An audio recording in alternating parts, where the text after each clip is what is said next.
friends, I'm Insha. Today I'm here with a simple experiment. For this experiment, we need vinegar, baking soda, a glass bottle and some balloons.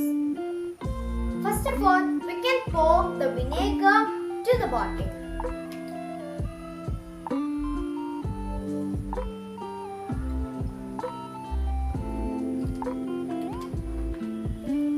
Now we can add the baking soda.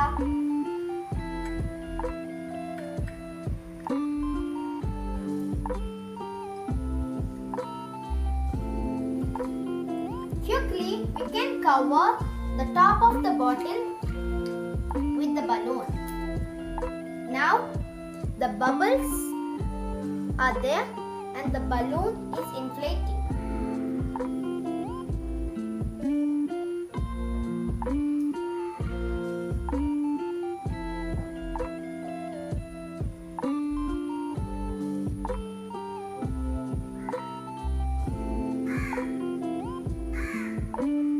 When the vinegar and the baking soda works together, there will carbon dioxide, because the vinegar is acid and the baking soda is bicarbonate. Thank you for watching this video. Bye.